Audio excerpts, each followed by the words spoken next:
ये व्यर्थ के बकवाद करने वाले लोगों से मत मिलो, व्यर्थ के बकवाद करने वाले लोगों की तरफ मत देखो, ये क्या कह रहे हैं, क्या बोल रहे हैं।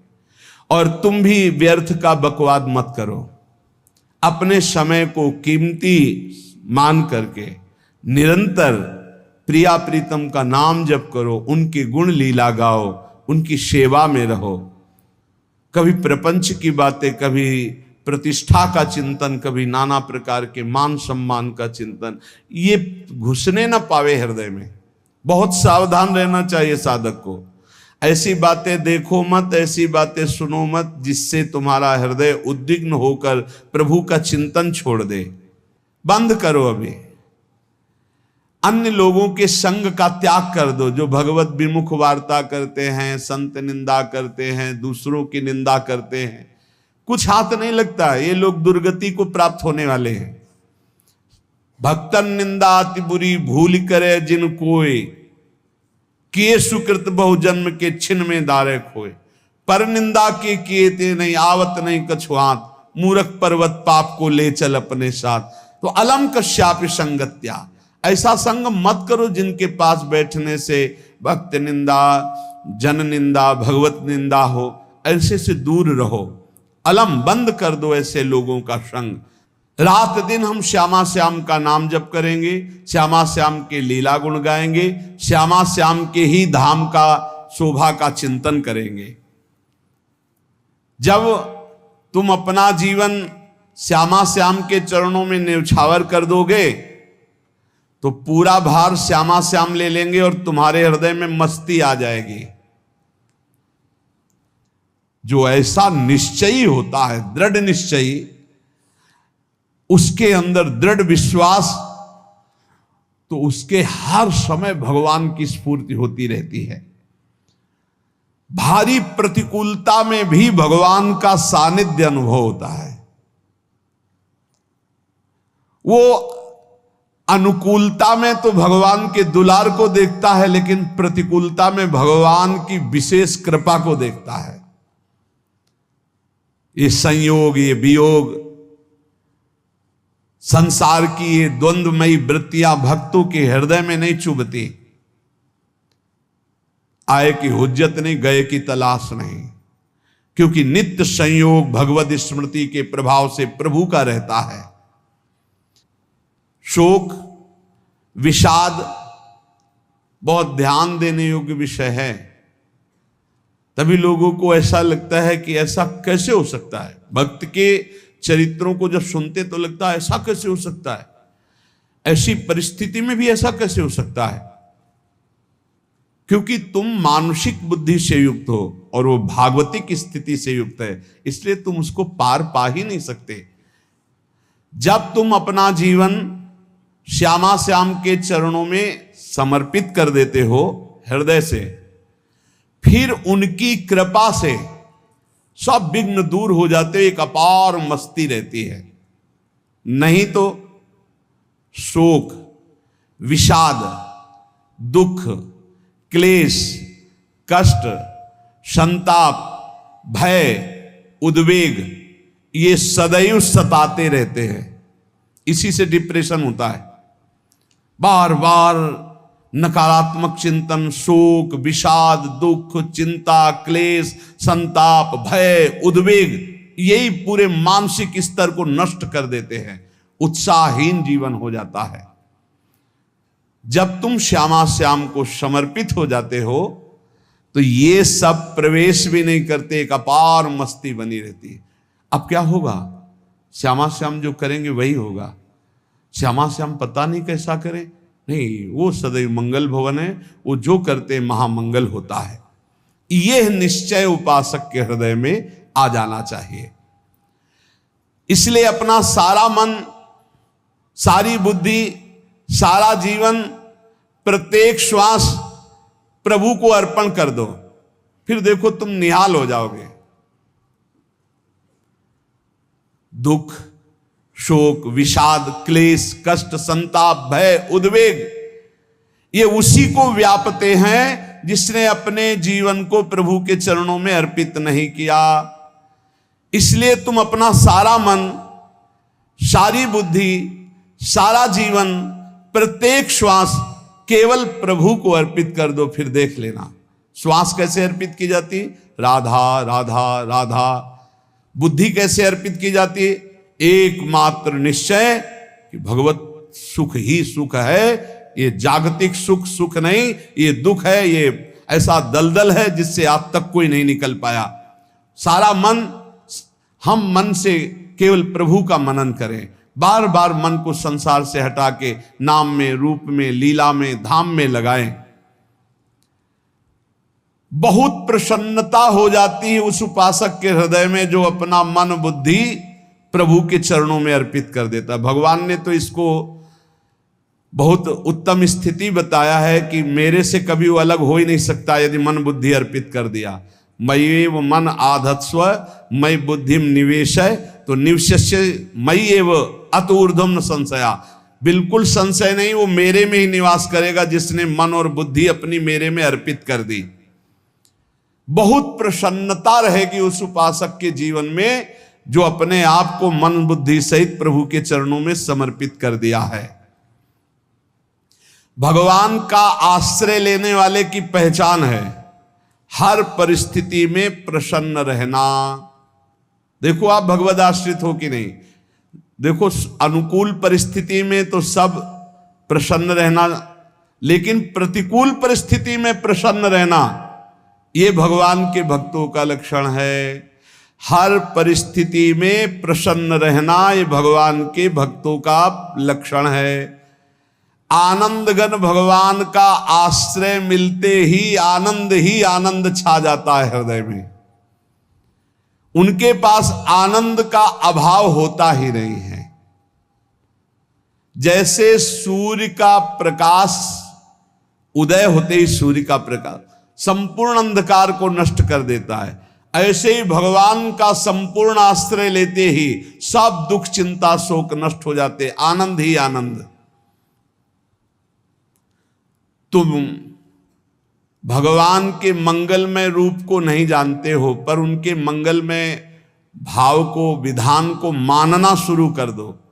जो भी होता है मंगलमय होता है। हमने जीवन में देखा है, अगर इधर कोई बहुत बड़ा सुख दिया तो देर नहीं लगेगी, 24 घंटे नहीं व्यतीत होंगे और ऐसे दुख दे देंगे, जिससे दोनों का समान भाव रख करके ना दुख में तुम भूलो प्रभु को, ना सुख में फूलो, सीधे भगवत मार्ग में चल। पूरे जीवन की बात देखा है। भगवान के मंगल विधान में सदा सर्वदा सुख ही सुख है, इस बात को मान के प्रसन्न हो जाओ।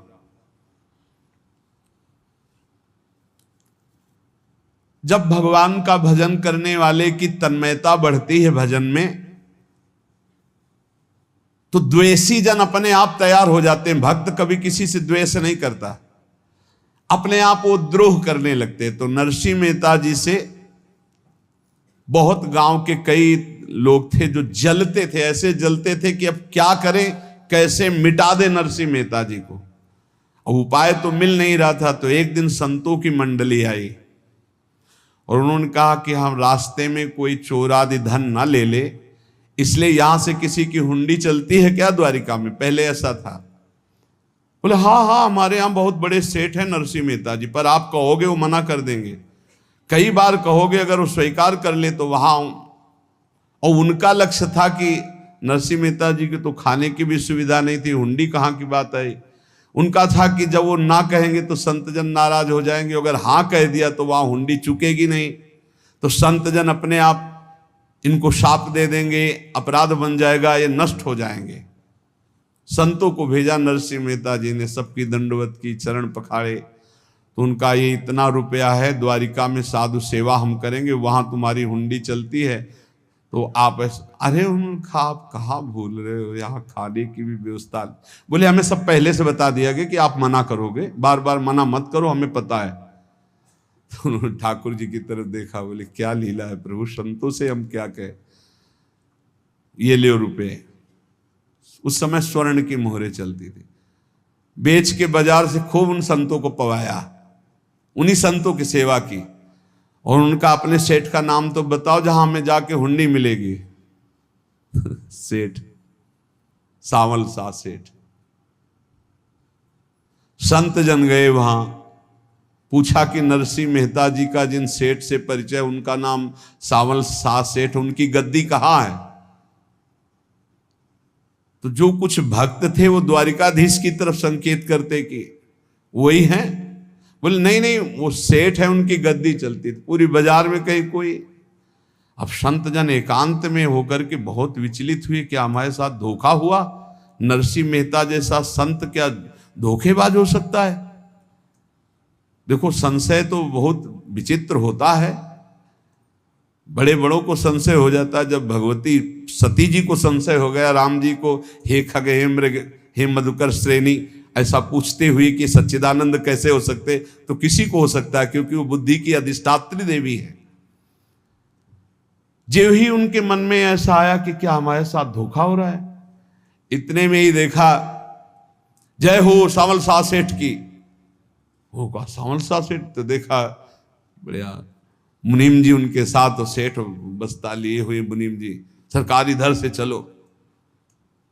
तो उनका सावल शाह सेठ आपका नाम है? संतों ने कहा। बोले हाँ। बोले नरसिंह जी? हाँ। बोले आपकी हुंडी आ गई है। हुंडी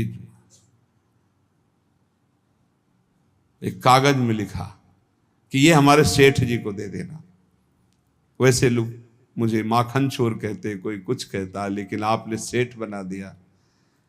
जब आपने सेठ बना ही दिया तो आप कभी परवाह मत करना तुम। और ये सेवक आपकी सेवा में सदैव तत्पर है, भगवान ने ऐसा लिखा। जो भगवद आश्रित है, एक बार ये चलता रहता है, जो संत जन होते हैं उनके विरोधी अपने आप बन जाते हैं, किसी से कोई मतलब नहीं, अपने आप विरोधी बन जाते हैं। कबीरदास जी का पूरी काशी में यश था। भजन करने वाले महापुरुषों का यश बढ़ता है जब, तो जो भजनहीन होते हैं उनके हृदय में जलन पैदा हो जाती है और वो उनको विविध प्रकार से फंसाना चाहते हैं, उनको कष्ट देना चाहते हैं। तो कबीरदास जी के यश को धूमिल करने के लिए कुछ ब्राह्मणों ने एक रचना रची, मुड़ मुड़ा के कबीरदास जी के शिष्य बन करके पूरी काशी के सब आश्रमों में निमंत्रण दे आए। कल भंडारा है, संत सेवा है, सबने स्वीकार किया। कबीरदास जी अपनी दिनचर्या करके निकले तो संत मंडली आने लगी। बोले कै बजे सेवा है? साधु सेवा। बोले कौन सी साधु सेवा? बोले कल आपके शिष्यजन निमंत्रण दे के आए, पूरी काशी के सब संत आ रहे हैं। कबीरदास जी ने कहा यहाँ तो एक की भी व्यवस्था नहीं, पूरी काशी के संत आ रहे। अच्छा, समझ में आ रहा है, लीला बिहारी तुम लीला करना चाहते हो। गए अपना निकल गए गंगा किनारे, एक झाऊ के नीचे बैठकर अपना भजन ध्यान में मगन है। 11-12 बजे तो उन्होंने देखा संतों की मंडली, अब काशी तो बहुत। कबीरदास जी ने देखा कि आश्रम की, तो बोले पता नहीं क्या होगा, चलो चलते हैं। तो ऐसे गमछा वस्त्र करके ऐसे डालकर मुंह ढक करके, वहां बड़ी बड़ी पंगत लगी थी। कबीरदास जी सबको पाओ जी पाओ। कबीरदास जी के रूप में स्वयं भगवान पाओ जी पाओ। कबीरदास जी ने कहा अच्छा, जब स्वामी परस रहे तो हम भी बैठ के पा ले। तो जब उसी पंगत में बैठ गए अपना कपड़ा ढक करके, और जब मोहरे की दक्षिणा दे रहे थे सब लोग कि वाह कबीरदास जी ने आज तो साधु से। सबको जब कबीरदास जी के सामने आए तो ऐसे मुंह ढके, बोले देखो जो मेरा होता है उसे मुंह छुपाना नहीं पड़ता, मुंह ढकला नहीं पड़ता। लो दक्षिणा, तुम भी दक्षिणा लो। कबीरदास जी को कबीरदास जी दक्षिणा दे रहे, और वो कबीरदास जी है भगवान, और ये पाले वाले कबीरदास जी है भगवान के जन। कभी भगवान अपने, अरे जमाने जोर लगा ले, कितना जोर लगाएगा, भक्त और भगवान का झंडा कभी न झुकने पाएगा। बिल्कुल चिंता शोक भय उद्वेग रहित जीवन भगवद आश्रित। तुम भगवान के मंगल विधान में सदा सर्वदा प्रसन्न रहो। अब ये विचार कर लो कि भगवान जो करेंगे तुम्हारा मंगल करेंगे। अब थोड़ा ऐसा बीच में लगता है कि अमंगल हो रहा है क्या, लेकिन पक्का समझो बहुत बड़ा मंगल उनका विधान होता है। बहुत ही उत्तम मंगल होता है भगवान के शरणागत का। भगवान हमारे विचारों वाले नहीं हैं, हमारे विचार प्राकृतिक है, भगवान के विचार चिदानंदमय हैं। वो अपने विचार से हमारा मंगल करते हो, हम अपने विचार से मंगल चाहते हैं। भगवान के विचार से मंगल ही हमारा होगा, इसलिए कभी हमको चिंता शोक भय नहीं करना चाहिए। भगवान की ओर से कभी तुम्हारे लिए ऐसा विधान नहीं होगा कि तुम दुखी हो जाओ, बस तुम्हारी सोच हो सकती है, उसका परिणाम बहुत मंगल होगा। जगत की ओर से निराश हो जाओ, किसी से आशा मत रखो, फिर आप देखो आपका जीवन कैसा आनंद में व्यतीत होता है। ये जो जगत की आशा है यही दुख प्रदान करती, सच्ची जगत की आशा ही दुख प्रदान करती है। अगर जगत से कोई संबंध न रखा जाए और भगवत भाव में रहकर तो बहुत अच्छा जीवन चलेगा। अपने कर्तव्य का पालन करो, परिवार को भगवत स्वरूप मानकर पोषण करो, किसी से कोई संबंध मत रखो, कोई आशा मत रखो, यही अध्यात्म सिखाता है। अपने आप भगवत स्वरूप, सबका व्यवहार मंगलमय और आपका जीवन मंगलमय। अपने घर में ऐसे रहो जैसे किसी अतिथि के घर में रह जाता है, चलना है, यहां से जाना है। कौन रहता है अपने घर में अतिथि की भांति? भगवान का भक्त। जाना है यहां से, अपनी प्रिया प्रीतम के पास जाना। ये हमारा घर नहीं है, यहां तो हम समय व्यतीत कर रहे हैं, अपनी आयु व्यतीत कर रहे हैं भगवत आराधना करते हुए। हमें जाना है प्रिया प्रीतम के पास। वास्तविक घर भगवान का धाम है हमारा, वास्तविक घर वाले प्रभु हैं हमारे। जो नित्य सच्चिदानंद भगवान के चरणों में अपने चित्त को समर्पित करता रहता है, उसको यह अनुभव होने लगता है कि बड़ी कृपा है हमारे ऊपर, भगवान की बड़ी कृपा है हमारे ऊपर। सर्वसमर्थ परम सुहृद भगवान ऐसे भक्त के ऊपर हर समय वरद हस्त रखे रहते हैं। ये केवल प्रवचन नहीं, सच्ची बात मानिए। ऐसे भगवान का वरद हस्त हर समय रहता है। जब भगवान की छत्र छाया में भक्त अपने को देखता है तो आसपास घोर विपत्तियों का भी समुदाय हो तो भी वो आनंद में मगन रहता है। हर हालत में आनंदित रहना ये भक्त का स्वभाव है। भगवान ऐसे भक्तों को प्यार करते हैं जैसे कछुआ अपने अंडे को बाहर रख आवे और रात दिन उसका चिंतन करे। जब भक्त भगवान को समर्पित होता है तो भगवान रात दिन उसकी ऐसे चिंतन सुरक्षा करते हैं। अभय, ये दैवी संपदा का पहला गुण है। ये भगवान के शरणागत पर जागृत हो जाता है, वो भयभीत नहीं होता, किसी भी उससे भयभीत नहीं होता। यही डर ही डरप हरिवंश हित, जिनो भ्रमय गुण सलिल पर। इस डर से डरते रहना चाहिए कहीं गुण रूपी पानी में फिसल न जाए, नहीं तो गलती हो सकती है। साधक सावधान रहे। ये अभय दैवी संपदा का सबसे बड़ा गुण है। जो भयहारी भगवान की शरण में आ जाता है तो उसके अंदर ये अभय प्रकट हो जाता है।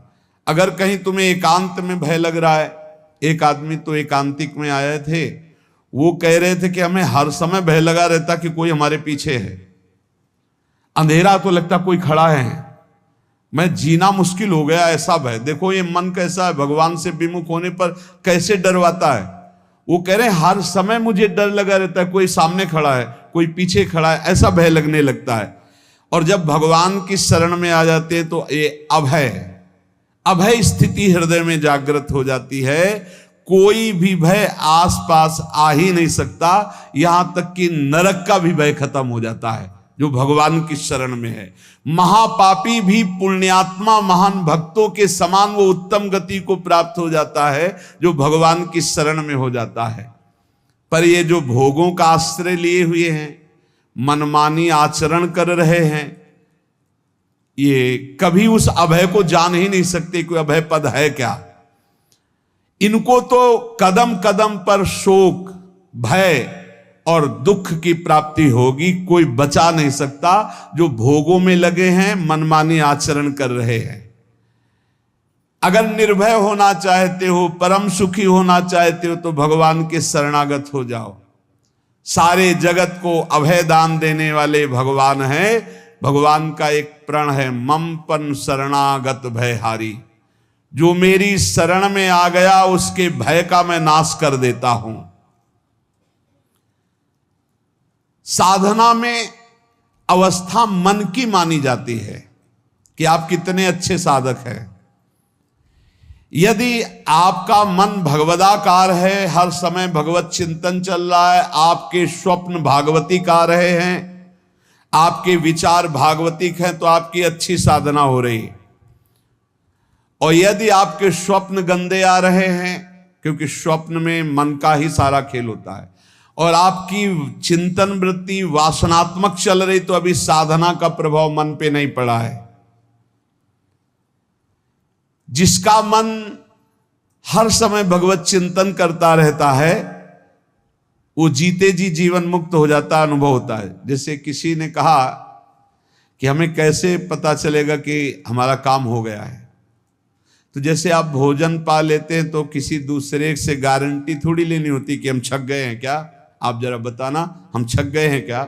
नहीं, अपने हृदय में आ जाता है कि अब मैं तृप्त हो गया।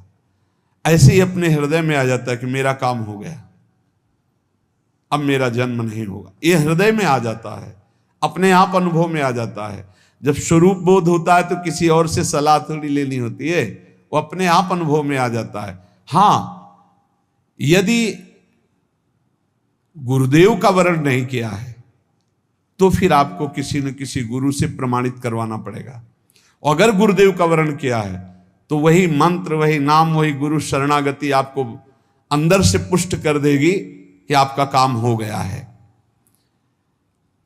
विषय चिंतन करता हुआ मन विषय आसक्ति को प्राप्त होता है। विषय आसक्ति को प्राप्त हुआ मन बार बार जन्म मरण और नरक को प्राप्त होता है।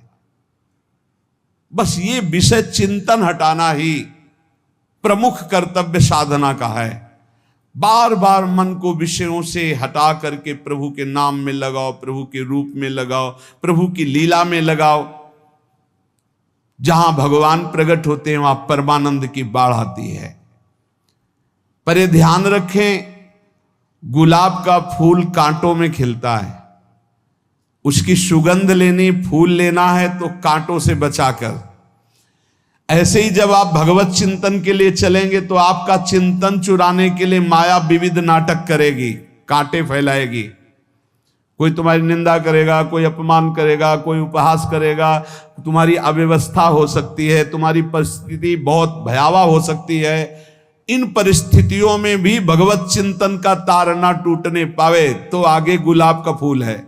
जैसे कांटे से बचाकर गुलाब का फूल लेते हैं और भगवद अर्पित करके सौरभ का सुख लेते हैं, ऐसे ही भगवान के प्रेमानंद का अनुभव करने के लिए संसार के कांटों से बचना होगा।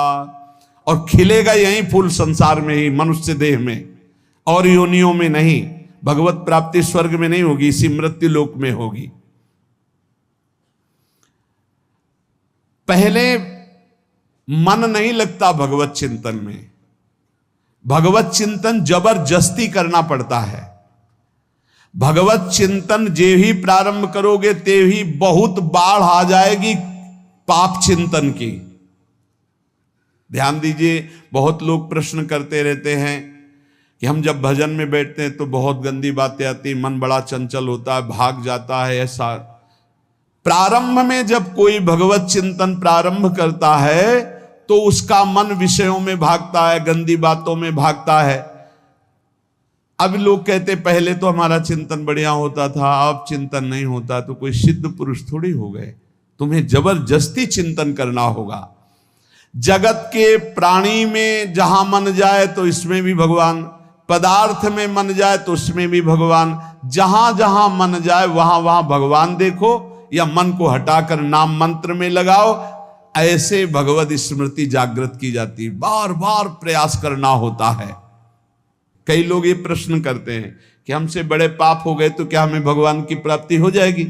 तो यहां कह रहे हैं भगवान किसी के पूर्व जीवन को नहीं देखते हैं, वर्तमान के भजन को देखते हैं।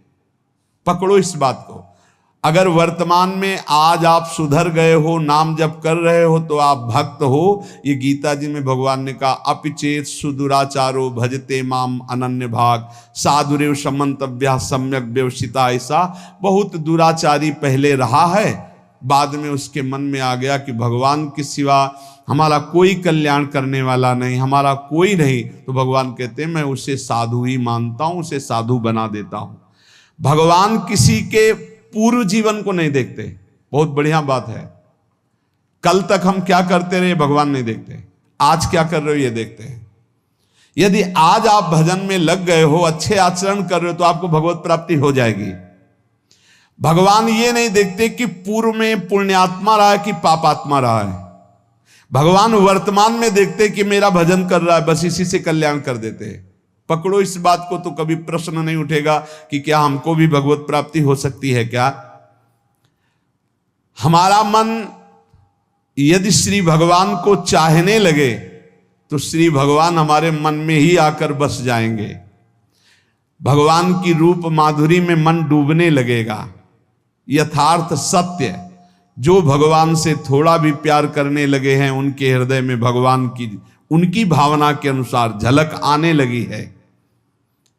हृदय में प्रभु के आते ही अनंत जन्मों के संस्कारों का नाश हो जाता है।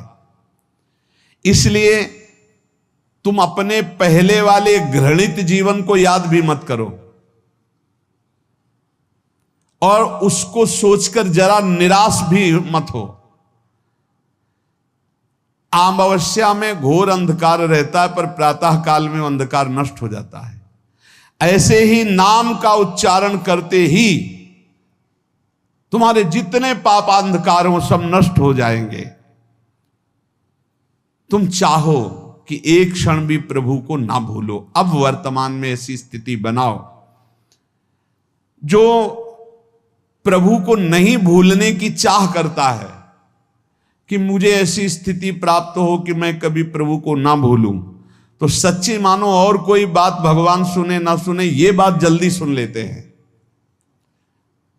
भजन की मांग करो तो बहुत जल्दी भगवान पूर्ण करते हो। भजन जिसका चलने लगा तो फिर लोक लोकांतर के सारी रिद्धियां सिद्धियां सुख वैभव तो उसके चरणों में लौटते हैं।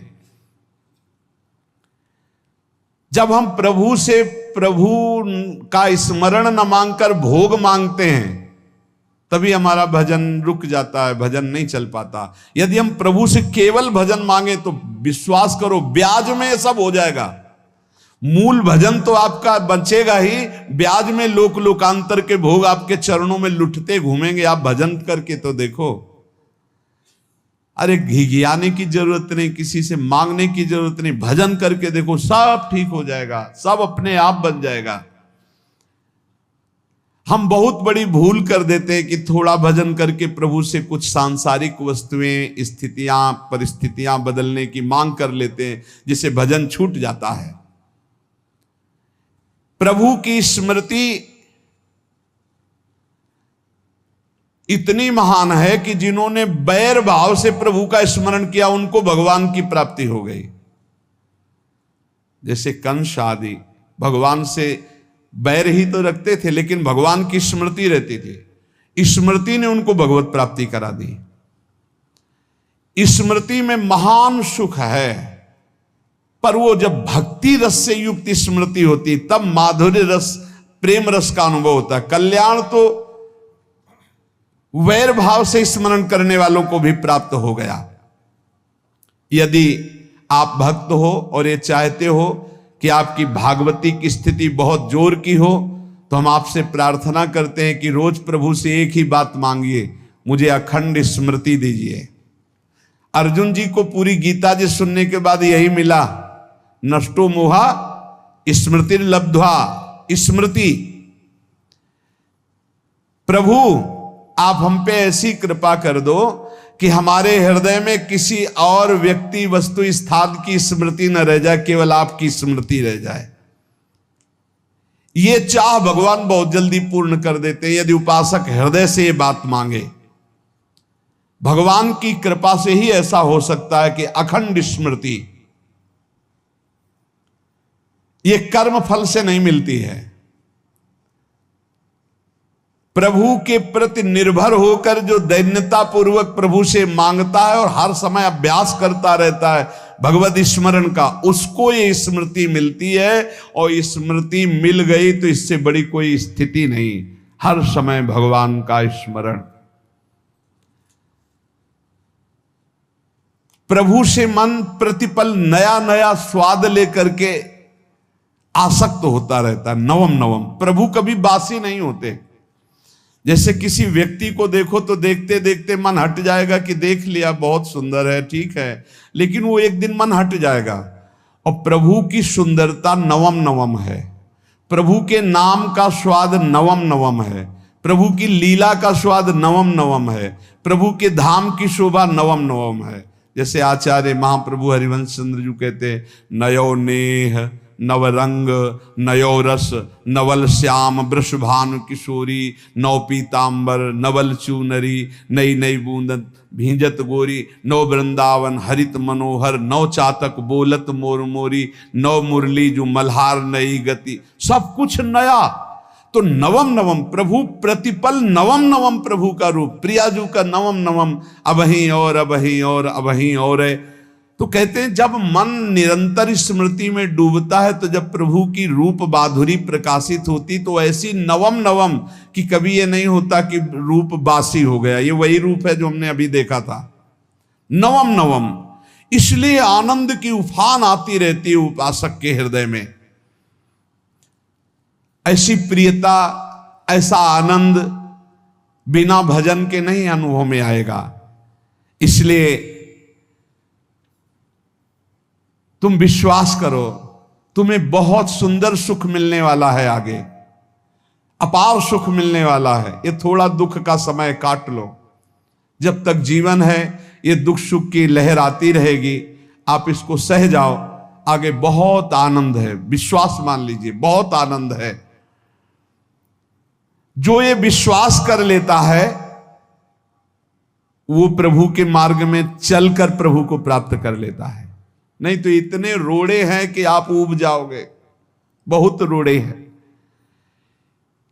जो प्रभु के मार्ग में चलता है तो माया के बहुत से पार्षद अपना प्रभुत्व दिखाने उनके पास आते हैं, महिमा अपनी दिखाने, पर वो किसी वस्तु स्थिति अवस्था प्राणी पदार्थ का प्रभाव स्वीकार ही नहीं करता, क्योंकि भगवत स्मृति परायण है, भगवान की कृपा पर विश्वास है, इसलिए उसको कोई फंसा नहीं पाता। वो नित्य निरंतर प्रभु से घुला मिला रहने के कारण उसकी मस्ती में कोई फर्क नहीं पड़ता। माया का प्रभुत्व रखने वाले उसे फंसाने की चेष्टा करते हैं, पर उस पर किसी का असर नहीं होता। वो कहीं लिप्त नहीं होता, वो कहीं दुखी सुखी नहीं होता, वो हर समय प्रसन्न रहता है।